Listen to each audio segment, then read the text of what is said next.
पिछले कुछ महीनों से हम लोग देख रहे हैं कि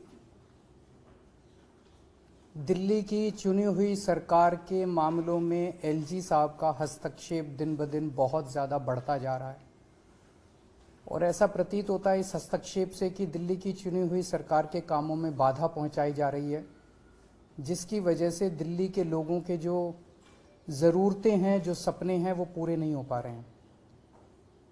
उनके काम रुकते जा रहे हैं।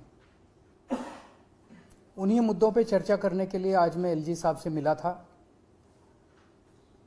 और मेरी मंशा यही थी कि अगर हमारे कानून और संविधान को समझने में कुछ गलतफहमियां हैं या आपसी डिफरेंसेस हैं समझ में, तो उसको सॉर्ट आउट किया जा सके, हम लोग एक ही पेज पे आ सकें। मैं ये सारी किताबें लेके गया था, देश का संविधान लेके गया था, मोटर व्हीकल्स एक्ट लेके गया था, जीएनसीटीडी एक्ट लेके गया था, स्कूल एजुकेशन एक्ट लेके गया था, सुप्रीम कोर्ट के जजमेंट सारे लेके गया था उनसे चर्चा करने के लिए। काफ़ी लंबी चर्चा हुई। हम लोग जानते हैं कि दिल्ली में दो सब्जेक्ट्स हैं, दो किस्म के, एक 3 सब्जेक्ट्स हैं, पुलिस, लैंड और पब्लिक ऑर्डर। संविधान में लिखा है कि ये तीनों सब्जेक्ट्स पे सारे निर्णय लेने का अधिकार एलजी साहब के पास है। इन तीनों को हम रिजर्व्ड सब्जेक्ट्स कहते हैं कि ये एलजी साहब के लिए रिजर्व हैं ये तीनों सब्जेक्ट्स।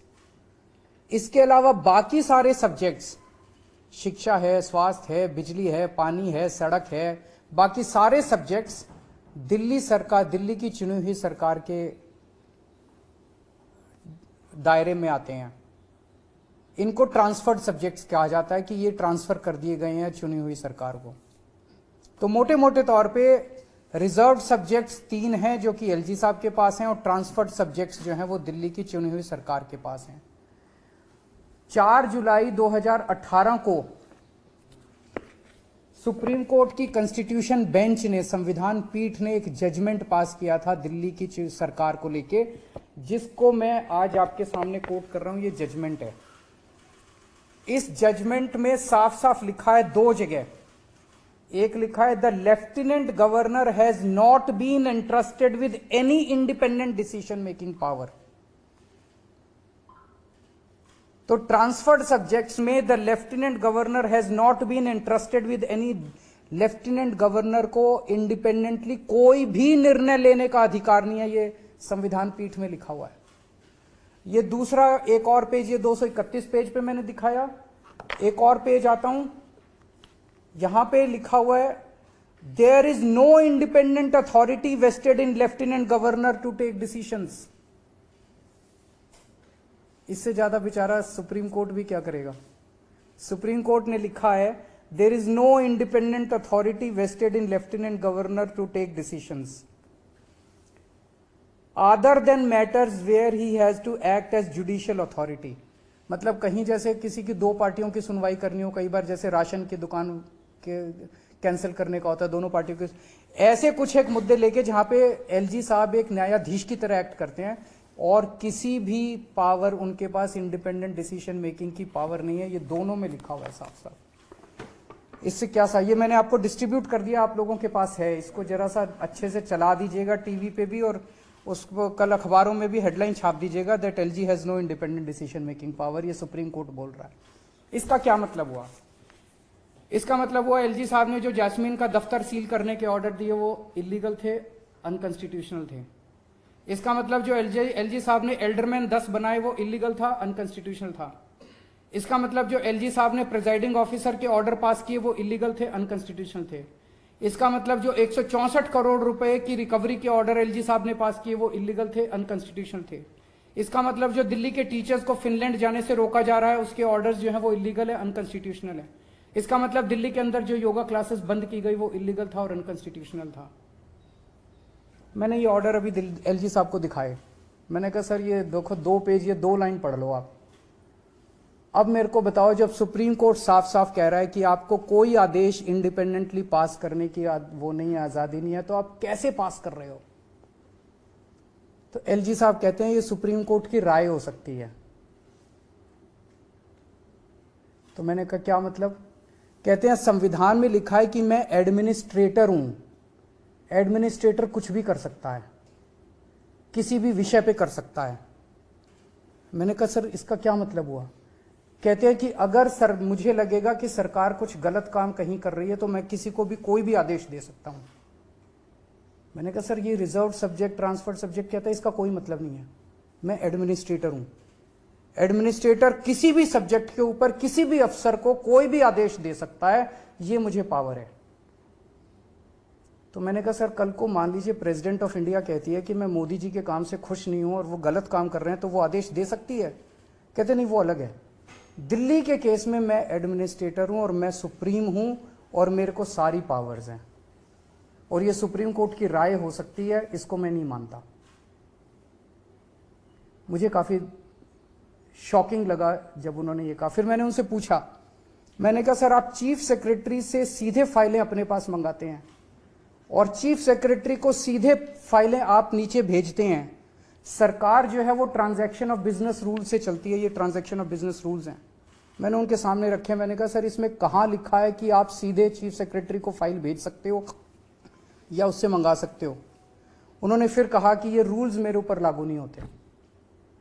मैं किसी भी अफसर को कोई भी फाइल भेज सकता हूं, किसी भी अफसर से कोई भी फाइल मंगा सकता हूं, किसी भी अफसर को कोई भी डायरेक्शंस दे सकता हूं, मुझे कोई। तो फिर उन्होंने कहा, मैंने उनसे पूछा कि ये जो एल्डरमैन का आपने ऑर्डर किया, ये आपने कौन से कानून में किया? तो उन्होंने कहा कि उसमें लिखा हुआ है एमसीडी एक्ट में कि एडमिनिस्ट्रेटर शैल अपॉइंट एल्डरमैन। तो चूंकि एडमिनिस्ट्रेटर लिखा है तो मेरी पावर है। तो मैंने कहा सर आज मैंने पूरी रिसर्च की है, दिल्ली का एक भी कानून ऐसा नहीं है जिसमें एडमिनिस्ट्रेटर ना लिखा हो। एजुकेशन एक्ट में एडमिनिस्ट्रेटर लिखा है, डीएमसी एक्ट में एडमिनिस्ट्रेटर लिखा है, पानी के एक्ट में एडमिनिस्ट्रेटर लिखा है, बिजली के एक्ट में एडमिनिस्ट्रेटर लिखा है, हेल्थ के एक्ट में एडमिनिस्ट्रेटर, हर जगह एडमिनिस्ट्रेटर लिखा है। क्योंकि दिल्ली तो राज्य 92 में बनी थी, उसके पहले तो एडमिनिस्ट्रेटर ही होता था दिल्ली के अंदर, तो सारे कानून तो उसके पहले के चले आ रहे हैं, उसके बाद तो कोई नया कानून बना नहीं है। बिजली में भी, पानी में भी, सड़क में भी, सब में एडमिनिस्ट्रेटर लिखा है। तो कहते हैं सारे फिर मैं करूंगा। तो मैंने कहा फिर सर मैं क्या करूंगा? तो कहता वो आप जानो। तो चुनी हुई सरकार क्या करेगी? मैंने कहा सर फिर तो ये जो संविधान की पीठ का ऑर्डर है, ट्रांसफर्ड सब्जेक्ट है, रिजर्व सब्जेक्ट है, इसका कोई मतलब ही नहीं बचा, फिर तो सारे काम एडमिनिस्ट्रेटर करेगा। उनकी अंडरस्टैंडिंग यही है कि एडमिनिस्ट्रेटर का मतलब सारे काम वही करेंगे। मैंने फिर उनको 2 ऑर्डर और दिखाए। ये संविधान की पीठ, ये सुप्रीम कोर्ट का एक ऑर्डर आया है जो 2019 में आया था। इसमें साफ साफ लिखा है एक कानून के अंदर, दिल्ली के कानून में गवर्नमेंट मींस एलजी, और उसके नीचे इन्होंने लिखा है reading the aforesaid definition in the context of constitution bench judgment would clearly mean that LG here has to act on aid and advice of the government of Delhi। तो जब supreme court कह रहा है कि जहां LG लिखा है वहां भी LG जो है वो चुनी हुई सरकार के हिसाब से काम करेगा, मैंने ये दिखाया। मैंने ये हाई कोर्ट का एक और ऑर्डर उनको दिखाया, ओपी पाहवा का 1998 का जजमेंट है, जिसमें साफ साफ लिखा है, मोटर व्हीकल्स एक्ट में साफ साफ लिखा है कि lieutenant governor is government of Delhi, लेकिन उन्होंने कहा he has to act on aid and advice of Delhi government. मैंने कहा सर इनमें साफ साफ लिखा है कि जहां एलजी भी लिखा है वहां भी आपको चुनी हुई सरकार के हिसाब से काम करना है। वो कहते हैं उनकी राय हो सकती है, मैं तो एडमिनिस्ट्रेटर हूं, मेरे पास सुप्रीम पावर है। मैंने उनको कई बार कहा कि हम मिलकर काम करना चाहते हैं और इस तरह से दिल्ली की जनता सफर कर रही है, रोज रोज के जो लड़ाई झगड़े हैं, ये मैसेज भी अच्छा नहीं जाता कि आपस में एलजी और सीएम के बीच में इतने मतभेद हैं। मैंने बार बार उनसे निवेदन किया कि हम मिलके काम करना चाहते हैं, सर हम मिलके काम करना चाहते हैं, इस तरह से चुनी हुई सरकार को आप काम मत रोकिए। फिनलैंड के बारे में मैंने पूछा, सर आप फिनलैंड के लिए क्यों रोकना चाहते हो? सुनकर देखो, सुनकर देखो, सुनकर देखो जी। ममता राहुल मोदी बोले, लिखे जितेंद्र जी,